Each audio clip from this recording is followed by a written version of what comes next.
안녕하세요. 역사가 뚫린다, 성경이 보인다. 역사 드라마로 읽는 성경 신약편. 저희들이 사복음서를 예수님의 탄생부터 십자가의 죽으심, 부활, 승천까지 연대기 시간 순으로 살펴보고 있습니다. 거의 복음서를 마쳤는데요. 공생의 3년차를 마쳤고 그 이후에 좀 살펴볼 몇 가지 주제에 대해서 이야기하고 있습니다. 자, 오늘 나눠볼 주제는 누가 예수님을 죽였는가? 모든 유대인 아니면 소수의 가야바 패거리들이라는 주제인데요. 자, 우리 고난주간 스토리에서 가장 중요한 주제인 바로 누가 예수님을 십자가에 못 박았는가? 라는 질문에 드디어 이르렀습니다. 여기에 대한 신학적인 대답은 우리의 죄로 인해 예수님이 십자가에 죽으셨다는 것이죠. 하지만 역사적 관점에서 이 문제를 새롭게 고찰할 필요가 있는데, 이 주제에 들어가기에 앞서 세계적 히트작이었던 패션 오브 크라이스트에 대해 이야기해 볼까 합니다. 자, 이스라엘에서는 이 영화가 상영 금지 조치가 있었는데, 이것은 반유태주의를 심각하게 조장할 우려가 있다고 여겨졌기 때문이죠. 자, 이 영화는 유대인들이 예수를 죽였다고 하는 이 전통적인 신학의 기초에 그 리얼리티를 극적으로 살린 영화입니다. 그래서 영화를 보다 보면 유대인들의 어떤 잔인성이 강하게 부각되고 또 유대인에 대한 미움, 증오 이런 것들이 이제 일어날 수밖에 없죠. 저는 이제 누가 예수님을 죽였는가라는 제목과 함께 그에 대한 대답으로서 모든 유대인 아니면 소수의 가야바 패거리들이라는 약간의 도발적인 부제를 달았습니다. 자, 이것이 예수님의 죽음과 관련된 이 크리스찬들의 오해와 그리고 그 안에 숨겨져 있는 이 불편한 진실을 가장 잘 드러낼 수 있는 제목이라 여겼기 때문이죠. 누가 예수님을 죽였는가라는 주제는 다음 두 가지의 역사적 사실을 우리가 제대로 인식하는 데서 출발합니다.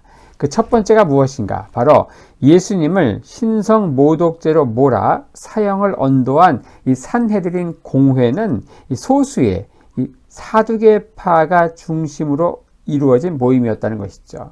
원래 이 산헤드린은 이 사두개파와 바리새파 합쳐서 71명으로 회의가 구성이 됩니다. 하지만 예수님을 사형 언도한 그 산헤드린 공회는 이 사두개파 중심의 이 약식 산헤드린 회의였다는 것이죠. 자, 우리가 산헤드린의 주요 종파는 이 바리새파와 사두개파 두 종파가 있다는 걸 알죠. 이 두 개의 종파는 오랜 경쟁 관계요, 또 적대 관계, 그리고 도저히 만날 수 없는 평행선이었습니다. 중요한 것은 예수님의 공생의 사역 기간 중에 이 두 개의 종파가 보여주었던 상반된 태도죠.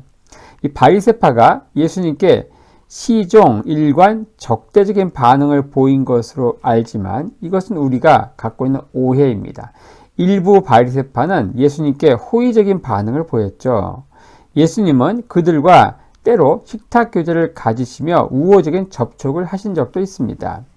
첫 번째, 니고데모와 아리마대 요셉은 공식적인 제자 그룹에는 속하지 않지만 예수님의 사역에 상당한 지지를 보인 바리새인들입니다.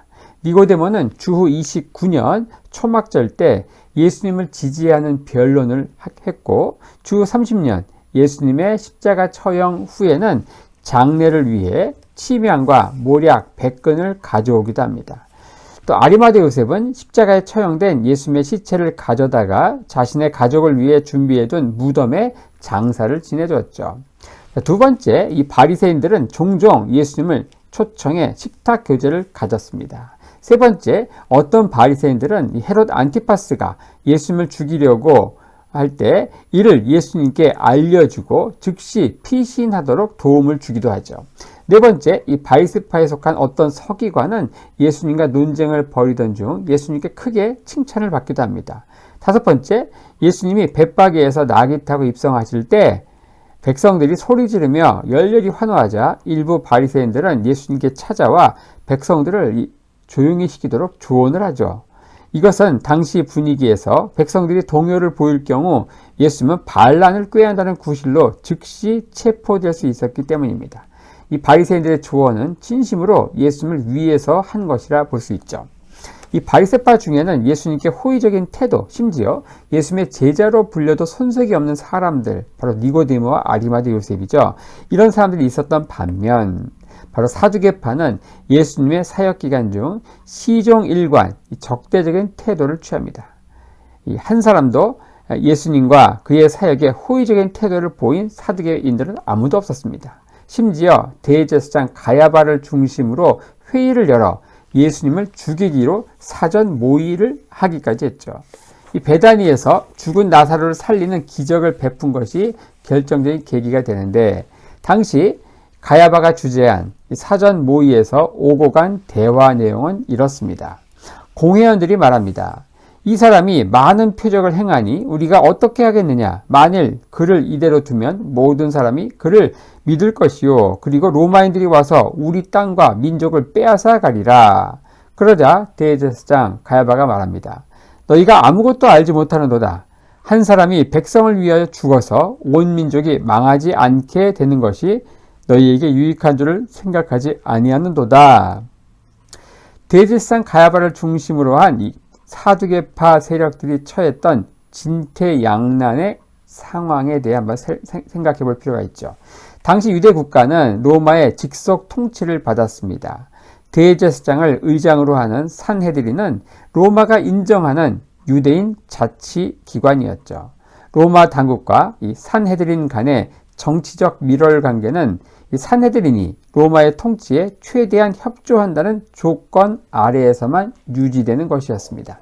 유대인들은 산헤드린의 대표인 대제사장과 사제 귀족들에게 적대감을 가졌죠. 마치 일제시대 때 한국민들이 친일파 지도자들에게 가졌던 적대감과 흡사합니다. 이 바리새파의 일부도 산헤드린의 멤버였지만 그 출신 성분이 대부분 평민들이었기 때문에 이들은 평민들의 전폭적인 지지를 받았습니다. 대제사장과 사제 귀족들에 대한 민중들의 적대감은 주 66년 로마에 맞선 봉기 때 예루살렘을 접수한 반란군들이 대제사장들을 표적 살인한 데서도 잘 드러나죠. 당시 로마 당국과 산헤드린의 정치적 밀월 관계를 알 때 공회원들과 이 가야바 사이에 오고 간 대화의 정치적 의미를 제대로 캐치할 수 있습니다. 밀란이 일으킬 경우 산헤드린에게 주어졌던 자치권이 박탈될 것을 염려하는 거죠. 가야바는 논란의 종지부를 찍는 최종적인 발언으로 회의를 종료합니다. 더 이상 뭘 고민할 게 있는가? 어쩔 수가 없다. 예수 한 사람을 희생시켜 유대민족 전체가 공멸의 위기에 처하는 상황만큼은 막아야 하지 않겠는가?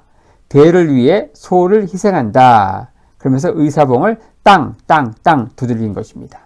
산헤드린 의장인 가야바 입장에서는 예수님을 죽이고 유대 민족을 구해야 한다는 정치적 결정을 할 수밖에 없었던 거죠.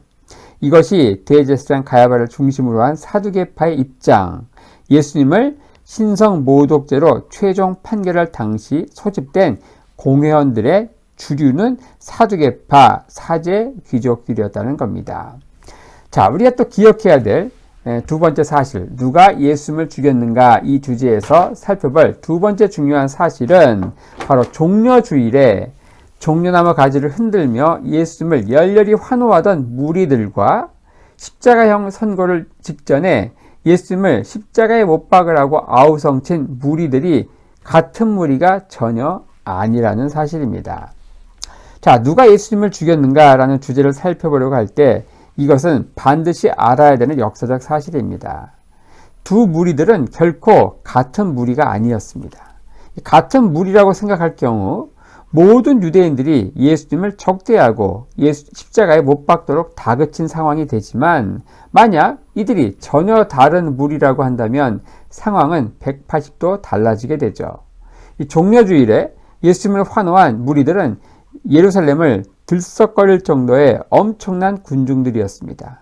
이를 염려한 어떤 바리새인들이 군중들을 조용히 시켜야 한다고 예수님께 조언할 정도의 대단한 상황이었죠. 며칠 후 예수님을 십자가에 못 박으라고 외쳐댄 이 사람들은 소수의 무리였습니다. 여기에 군중으로 번역된 헬라어 우쿨루스는 우클로스는 이 대규모 군중들을 가리키는 단어가 아닙니다. 바로 근처에 있는 소수의 무리들을 가리키는 단어죠. 가야바를 중심으로 한 사두개파 사제 귀족들에게 매수된 일단의 불량배 드린 것입니다. 불과 며칠 전만 해도 예수님을 열렬히 환호하던 군중들이 갑자기 태도를 돌변해 예수님을 십자가에 못 박으라고 아우성친 것이 결코 아니라는 것이죠. 당시 대다수의 민중들은 당일 저녁에 있는 유월절 식사 준비에 여념이 없었기 때문에 그 현장에는 많이 있지 않았다는 것입니다. 자, 이렇게 해서 우리가 오늘은 누가 예수님을 죽였는가 흔히 생각하듯 당시에 대다수 유대인들이 예수님을 십자가에 못 박으라고 소리친 것이 아니고 소수의 가야바에게 매수된 소수의 패거리를 중심으로 난정을 부린 것이다. 그러한 주제로 한번 영상을 만들어 보았습니다.